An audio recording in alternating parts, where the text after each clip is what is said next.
imminent that is going to be announced very soon. Let's look at Ineos, the strings they've pulled ever since they joined the club, ever since they got those shares early this season. I mean, way back from the recruitment, the backroom staff. Give me the whole picture. How good are they setting us up? Because as I said earlier, people had started contemplating, people had started doubting Ineos' ability to bring Man United back to life, to bring Man United to its glory days, as they had vowed to do. Why? Because they were keeping Ten Hag in for so long. Let's look at Ineos. Walk me through them. How is this good for Ineos? I mean, that is a mouthful. That is a mouthful because there's so many good things that Ineos has done. Actually, I'm ready. Walk me through them. You can argue that. Maybe finally the Ineos revolution is complete because of a list of appointments that Ratcliffe has made at United, from the CEO, the sporting director, the technical director, the head of scouting. I mean, it's an entire first team staff, you know, and now he's gotten in a manager that everyone has been coveting all over Europe.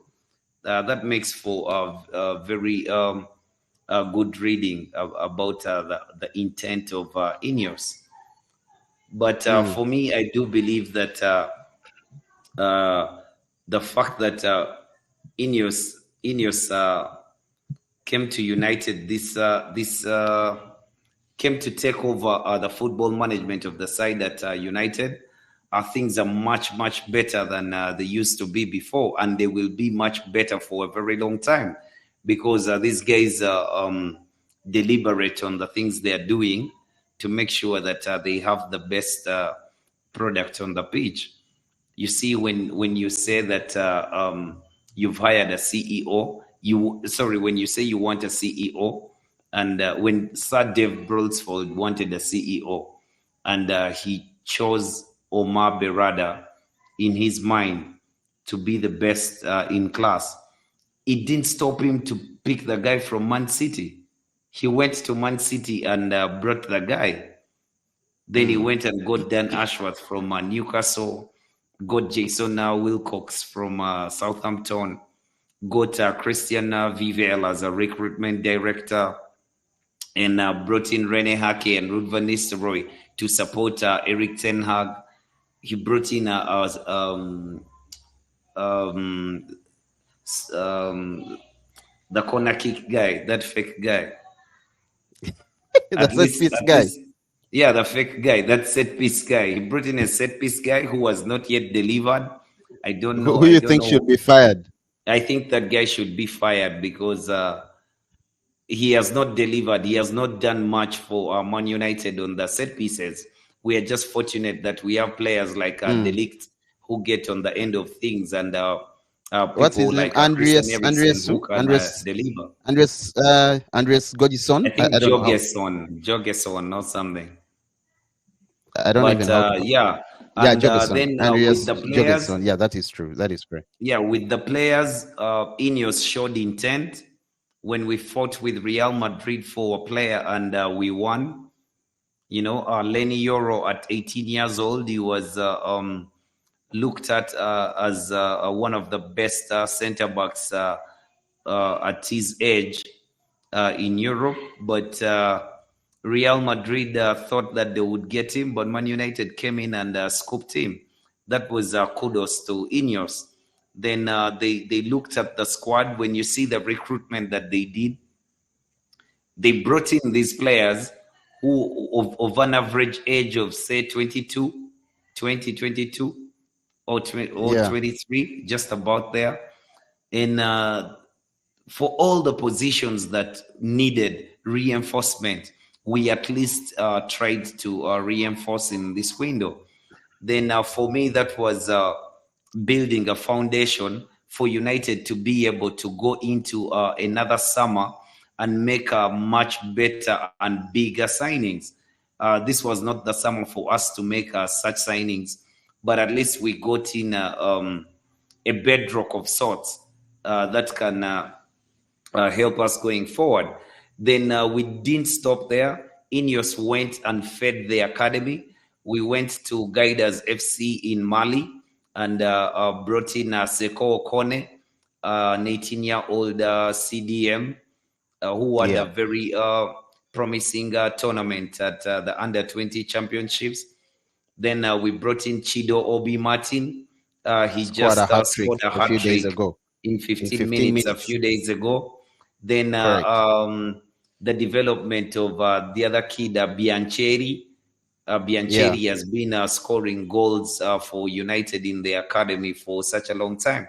So Samuel Lusale, this season we brought in Samuel Lusale, you see, and Samuel Lusale is a very, very exciting winger. He's a very exciting winger. I mean, I don't know why he was not starting for Crystal Palace. Yeah, we also have players like Harry Amas. Well, I think they'll always thank. Then I commend Eric Ten Hag for seeing the talent in the academy and helping it through the door. That is Alejandro Garnacho, Kobe Mainu, Harry Amas, Ethan Toby Whitley. Collier. Yeah, Toby Collier, Ethan Whitley, and Fletcher's other twin son, Jack. Yeah, I think it's Jack. Yeah. At least they're training with the first team. They're getting a feel of what it takes to play for Man United. And it's good times. It actually looks like we turned the corner. The times that we used to worry about what the Glazers would do and where the club would be next are over, because Ineos is serious. They mean business. They are doing the right things that we thought that Man United needed 10 years ago. I like the pace. I like the pace at which they're riding, and I would say they're in control in terms of signing the new manager. Things are running so fast. Usually after sacking a manager, it takes almost 2 weeks, some clubs, to appoint a new manager. But you see, he was sacked yesterday. Ten Hag was sacked yesterday. Before that, right after he was sacked, we were told we have an interim manager. That is but former player. On the flip side, you should know that Ineos are snitches. Those guys were snitching around looking for a manager while they had Eric Ten Hag. So right from the summer, by the way, right from the summer, they just didn't find the right person and had to bring him back. They did find him, but it was difficult. It was difficult to have him at the time. So when push came to shove, I think they said we are ready to compensate these guys. Yeah, they have to compensate Ten Hag close to 17 million pounds. But anyway, yeah, as I was saying, I like that they are dictating the pace at which things are running currently. Yesterday, Ten Hag is sacked. Nistra is hired as an interim manager. Shortly after a few hours, we hear about the rumors of Julian Nagelsmann. Then after a few more hours, boom, it's Ruben Amorim, 39 years old. And also, by the way, Nagelsmann is also a young manager. But yeah, there we go. We have Amorim. And ever since then, things have been moving so fast. An hour ago, Josh, then Sporting Lisbon puts out a statement that United have formally approached them and they are willing even to pay the release clause. Yeah, Josh, you were saying why you prefer Ruben Amorim to Nagelsmann? Nagelsmann, sorry. But the style of football, okay? I feel like Amorim is closer to what Eric Ten Hag was doing than Nagelsmann. But the other thing is Nagelsmann has been in and around top clubs. So he might just not like one or two things that he finds at Man United. He might compare in his mind to what he saw at Bayern Munich, you know? Okay. But Amorim is fresh off the jet, coming from Portugal, coming to a big club like Man United. He'll have to embrace whatever he finds, and Ineos has actually improved even the stuff around the training complex and stuff like that. There's even a plan to expand, to build a new turf, or rather a new pitch, by the way. Yeah, but a new I stadium. hope, I hope that Amorim is the manager of United when we enter that new stadium, because for me, Well, I he has like to get stability. results. Yeah, he has to Even get I also results. like This is a big stability. club, but I like stability. I would prefer him to actually do well and see to it that he gets to manage players like Chido Obi Martin, Samuel Lusale,